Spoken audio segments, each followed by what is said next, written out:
Assalomu alaykum hammaga. Navbatdagi roppa rosa 24 soatdan keyingi videomizni boshlaymiz. Bir kun oldin roppa rosa bir kun oldin aytib o'tgan zonalarimizdan bozorda bu yerga kelishligini prognoz qilib o'tgandik. Ko'rganingizdek bozor, ya'ni biz aytgan joyga keldi, lekin ba'zi nimalar bor, istisnolar bilan keldi. Ya'ni biz mana shu poddeshka zonaga, qachonki bu yer poddeshka bo'lgan edi va bu yerdan qarshilik bo'lib pravo qilgan zonaga kelganda mana bu poddeshkadan keyin ketadi deb prognoz qilgandik, lekin bozor pastga tushib ozroq va pastdagi ba'zi qiladigan ishlarini qilib turib va yuqoriga chiqdi va o'sha biz aytgan zonaga keldi. Ya'ni roppa rosa $14000 keldi. Biz kecha qilgan prognozimizda 13500, 14500 atrofiga keladi degandik.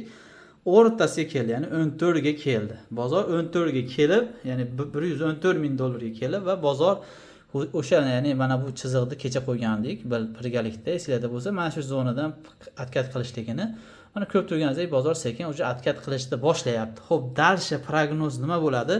Uni hozir dalsha nimasini inshaalloh analiz qilamiz.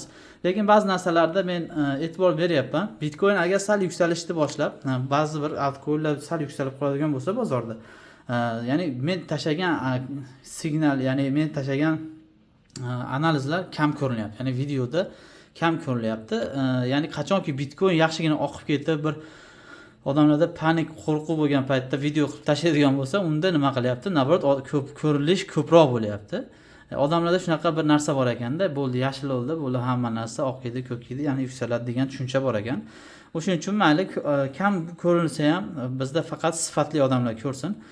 Kimdir misol uchun ko'ryap turgan bo'lsa, muntazam kuzatadigan ichimizda ko'p, misol uchun bu kanalimizni kuzatadiganlar, sizlardan so'rab qolardim, klass bosib, kommentariya yozib, iloji boricha do'stlaringizga yuborib qo'yadigan bo'lsanglar, oldindan rahmat aytib qo'yaman inshaalloh. Shunaqa qiladigan bo'lsanglar, kanalimning rivojiga nima hissa qo'shgan bo'lasizlar. Alloh bersin. Ya'ni menga bu ishlashimga, ya'ni darsha mana shu narsani olib borishimga bu menga bir turtki bo'ladi inshaalloh. Xo'p, va ba'zi narsalarni yana aytib o'tmoqchi edim. Kecha esingizda bo'lsa, roppa rosa bir kun oldin nima dedik? Bitcoinni, oltinni ham analiz qilgandik, xuddi shu paytda esingizda bo'lsa. Mana shu oltinni 24 soat oldin mana shu zonada analiz qilgandim esingizda bo'lsa, lekin bu signal tashlamadim. Bu kanalimdagi narsa. Ya'ni kanalimga shortga tashlamayman, teng bo'lib oltinni. Chunki forex ishlamaymiz. Forex harom deb bilganimiz uchun ishlashlaydi, nimalarni, foizlarni. O'sha sababdan buni shortga tashlamadim. Ba'zilar ishlab qo'yib, ya'ni ishiga sherik bo'lib qolmaydigan nimada. Meni e'tiqodimda shunaqa, oltinda forexda ishlashlaydi. Men joiz deb bilmayman inshaalloh. Va ko'rib turganingizdek, oltin mana shu roppa rosa yuqoridagi turgan joydan bozor pastga qarab nima qildi? Tushishni boshladi. Mana bu tushishni ko'rsangiz, nima bo'ldi? Bozor yaxshigina tushdi. Mana tushgan zonasini ko'ring. Bu yerda ham yana nima qildim? Tashab turib kanalimizga oltin qiladigan foizni keldi. Ya'ni yo'li bor hali. Tez orada nima manzilga yetadi degan ma'noda kanalimizga tashab qo'ydim. Kanalimizda borlar buni biladi. Ko'rib turganingizdek, hozir oltinning narxini mana bu zonada, mana ko'rib turganingizdek nima qildi? O'sha joyga bu oltin yetib keldi, ya'ni o'sha narxga. Buni bir kun oldin mana shu yuqoridaligida oltinni analiz qilgandik. Xo'p, nimaga oltinda aytyapmiz? Oltinda ba'zi bir narsalarga bevosita deydi, bilvosita deydimi, shunaqa, ya'ni taalluqli joyi bor bu oltinda. Oltinda mana bu tushishligi bugungi, ya'ni oltin tushishi bilan tushishlikning farqi bor. Mana bu tushishlikni ko'ryapsizmi? Bu juda ham kuchli tushdi. Misol uchun shu paytgacha men har kuni chiqib oltinni analiz qilmayman. Nimaga kecha analiz qildim? Chunki oltin kuchli tushish kerak edi. Ya'ni sabablarni ham aytdim kecha. Odamlarda o'sha panik nima bo'ldi, haligi oltin vasvasasi bo'ldi. Hamma ya'ni chet ellarda, ya'ni Yevropada bo'lsin yoki Amerikada bo'lsin yoki Yaponiyada bo'lsin, odamlarda nima bo'ldi? Aksar oltin sotadigan do'konlarda ya'ni tirbandliklar paydo bo'ldi. Sababi hammada oltin vasvasasi, oltin yuksaladi degan narsalar odamlarda bo'ldi. Bu narsa bevosita nima bo'ladi? Bu oltinni tushishligiga bir signal bo'ladi. Bu xuddiki kriptoda bo'lgan narsa. Butun dunyodagi bir siyosatlar bir xil, hammasida bir xil ishlaydi. Ya'ni qaysi narsada bir hype bo'lib, nima desam bo'ladi? Ko'tar bo'lib, hamma joyda reklama bo'lib, hamma yaxshi yangilik kelyaptimi? Bu siz uchun nima bo'ladi? O'sha narsani naboroti bo'ladi. Chunki bu yangilikni chiqargan odamlar sizni xohlamaydi bu oltinni olib yuksalishligini. Ya'ni bu faraz qiling, bu yerda hamma tirbandlik turib, hamma oltinni olyapti. olgan joyidan misol uchun narxi necha edi? 4.380 ekan. 4.380 dan hop 6 ga chiqib bersada 50% foyda qilsa, kim xohlaydi buni? Xohlamaydi hech kim. Buni nima qiladi? Odamlarda o'sha pulni olib, ya'ni bu yangilik chiqargan odamlar shu 380 dan nima qiladi? Kimlarga sotyapti. Xo'p, endi men bo'ldi, oltin yuqoriga chiqmaydi degan narsa kelib chiqmaydi bu gapimdan. Hozir bu oltinga ham kelib o'tamiz.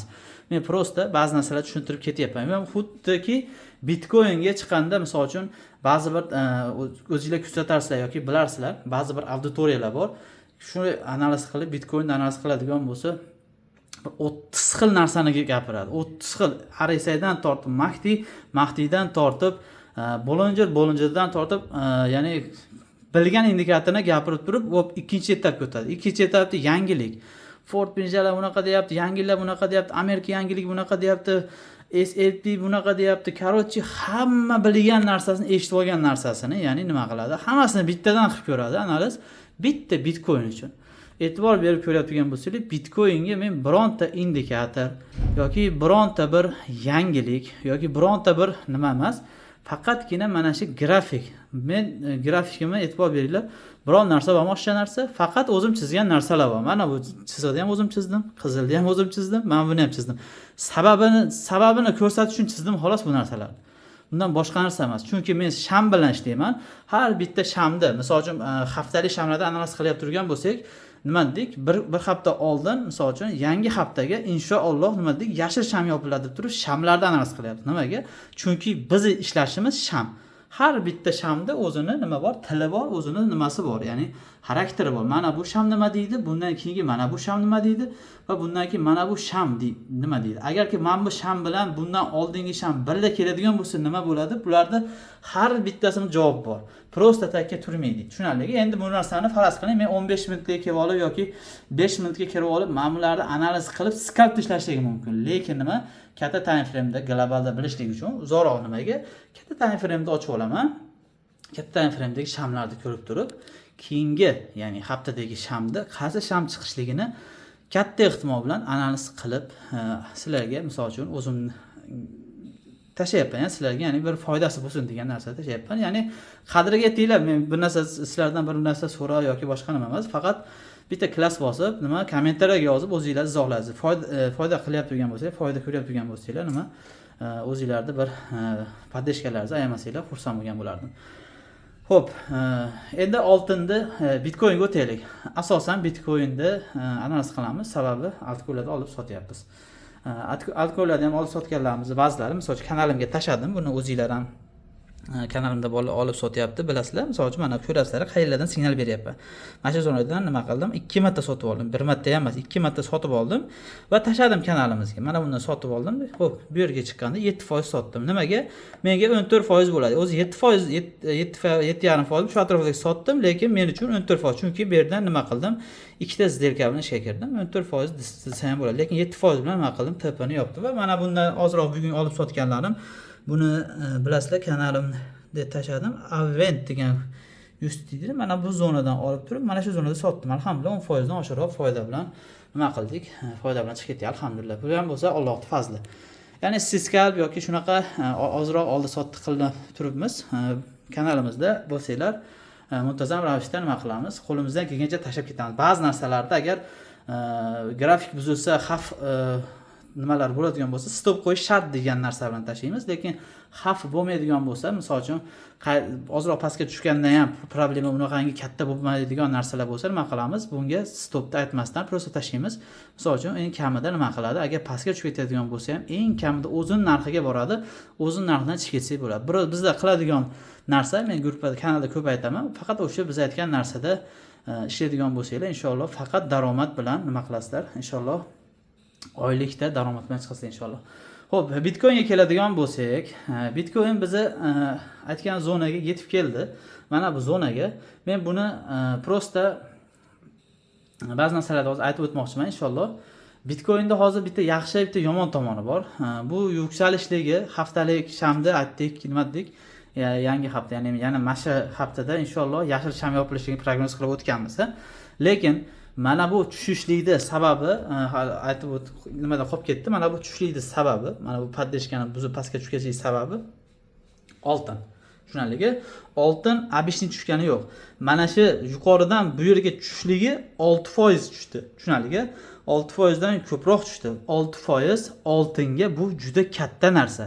Buni oltin bilan, plichoy bilan ishlaydigan yo forex ishlaydiganlar biladi men nima deyap turganim.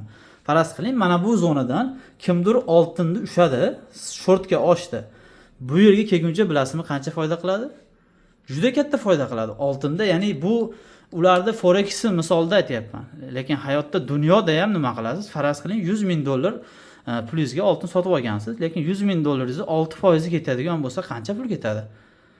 Ya'ni 6 ming dollar ketadimi? 6%, 6 ming, 7 ming dollarga yaqin puli ketadi-da, misol uchun.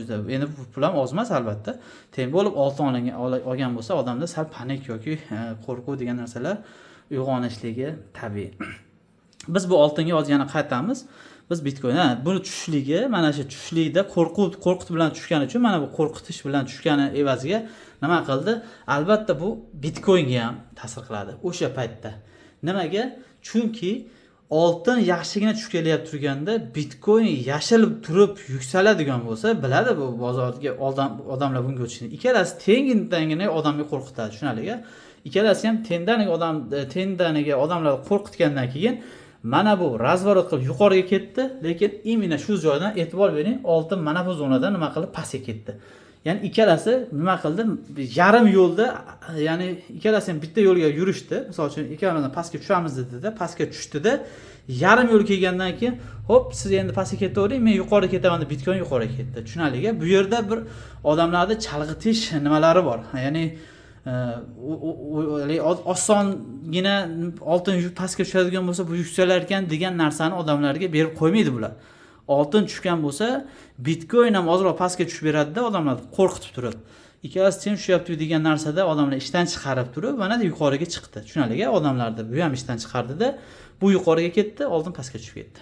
Ya'ni u yoqasiga ham, bu yoqasiga ham nima qildi? Odamlarni kuydirib ketadi. Lekin biz analiz qilib ishlayib turgan bo'lsak, mana shu joyni kutgan edik. Nima bo'ldi? Bizni qarshi zonamizga keldi va qaysi biz aytgan holatda. Mana hozir ko'ryapsiz, bu zonaga kelib, o'sha harakatni boshlab yubordi. Xo'p, o'zi oltin Bitcoinda men o'zi kutyap turgan zona hozir ozroq yuqoriga chiqishlik bor. Lekin bitta xavf tomoni bor. Hozirgi mana bu analizdan keyin, mana bu yuksalgandan keyin, mana shu past olmaslik kerak edi o'zi asosan. Shu past olgandan keyin ozroq tahlilimiz buzildi. Undan oldin esingizda bo'lsa, yuqoriga ketishlar, ba'zi narsalarni prognoz qilyap turdim. Mana bu pastdan keyin nima bo'ldi? Men qilgan prognoz ozroq o'zgardi. Shu sababdan hozir shu yerda to'xtatib turaman. Inshaalloh buni bugun kutamiz. Inshaalloh nasib qilsa ertaga yangi videoda ozroq shamlarni hosil bo'lishini kutib turib, inshaalloh ertagangi qiladigan videomizda inshaalloh analiz qilib aytamiz. Chunki ba'zi bir shamlar kerak bo'ladi men uchun, bulardan analiz qilish. Lekin bitta narsa hozir ertalabgacha bo'lsa ham, hozir ozroq ba'zi narsalar bor. Inshaalloh mana shu zonadan, chunki kecha qilgan analizimiz bor edi, sizlarda bo'lsa, bu yerga kelib turib, mana bu qarshilik zonamiz bor edi. Shu qarshilik zonadan qaytadi deb aytgandim, sizlarda bo'lsa, hozir bozor qaytyapti. Katta ehtimol bilan hozir buni yana bir yangilaydi. Chunki mana bu yuqoridagi limit o'rinlar bor. Mana bu yerda o'yinchilar bor. Mana shu yerdagi o'yinchilarni bozor olishimiz kerak. Ya'ni bozor nima qiladi? Mumkin mana shu zonalargacha kelib kelmasdan nima qiladi? Bozor bir yuqoriga chiqib beradi. Shu hozir mana shu yerda to'xtayman. Tushunarligi? Ya'ni men hozir dalshisini nima qilib analiz qilish uchun ba'zi narsalar yetishmayapti. Mumkin mana shu zonaga kelib turib, yuqoriroqqa chiqib turib, mana bu yerdagi qarshilik zonalarda nima qiladi? Mana bu yerdagi yuqoridagi paddishka zonadagilarda limitlar bor. Mana shu limitlarni odamlar kuydirgandan keyin inshaalloh o'sha ertaga shamlar chiqadi. Ertaga boshqa yangi prognozlar bilan nima qilamiz? Ishlaymiz inshaalloh. Agar videolarimiz yoqqan bo'lsa, har doimgidek qo'lingizdan kelsa klass bosib, kommentariy yozib, do'stlaringizga yuborib qo'yadigan bo'lsanglar, xursand bo'lgan bo'lardim. Sizlar bilan har doimgidek Expert Signal admini Sulaymon. Keyingi videoda ko'rishguncha assalomu alaykum.